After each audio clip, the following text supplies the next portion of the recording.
एक जंगल में तोते के दो बच्चे जो है अपनी माता के साथ किसी वृक्ष के ऊपर घोंसले में रहते थे। एक बार क्या हुआ, बहुत बड़ा तूफान आया। उस तूफान में माता जो है वो कहीं गिर गई, बच्चे जो है वो कहीं अलग अलग स्थानों में गिर गए। एक बच्चा जहाँ पर डाकू रहते थे वहाँ पर जाकर के वो गिर गया, और दूसरा बच्चा किसी संत महात्मा के आश्रम में गिर गया। एक बार देश का राजा जो है वो शिकार खेलने के लिए जंगल में गया। वहां पर जाकर के वो थक गया। वह विश्राम करने के लिए एक वृक्ष के नीचे उसने घोड़े को बांधा और विश्राम करने लगा। वहीं पर एक तोता जो था वो ऊपर से बोलने लगा, आओ पकड़ो, लूटो, इससे जो है घोड़ा छीन लो, इससे गहने छीन लो, कोई आया है। तो उसी समय राजा ने जो है एक गुफा में कोई हलचल जो है वो सुनी, कोई आवाज़ सुनी।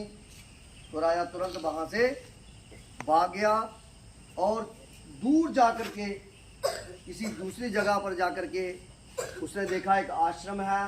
आश्रम के नीचे उसने एक घोड़ा बांधा और वहाँ पर भी उसी तरह का एक तोता जो है वो वृक्ष के ऊपर बैठा था।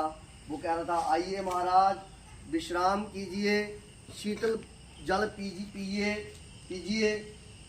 इस प्रकार से वो स्वागत के लिए जो है उसके लिए जो है वो बातें कर रहा था। राजा ने जब वृक्ष के ऊपर देखा, उसने कहा, ये वही पक्षी जो है वहाँ जो है वो कह रहा था, आओ लूटो, छीन लो, इसका घोड़ा छीन लो।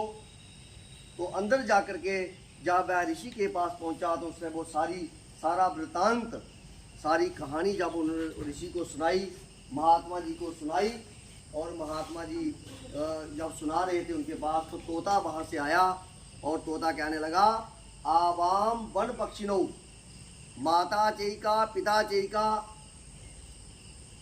शृणोति चासौ जवनस्य वाक्यम शृणोम्यहम विप्रस्य वाक्यम न च मे गुणोयम न तस्य दोषा संसर्ग गजा दोष गुणा भवन्ति।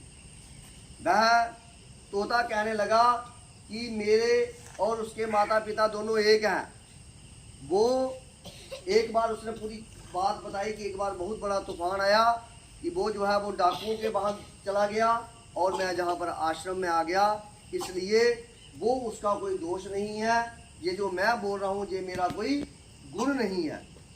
तो इसलिए संगति का जो प्रभाव जो है उसके बाद ही जो है दोष और गुण बनते हैं। इसलिए मेरे प्यारे बच्चों, आपने हमेशा अच्छी संगति करनी है, अच्छे पुरुषों का संग करना है, सत्संगति करनी है।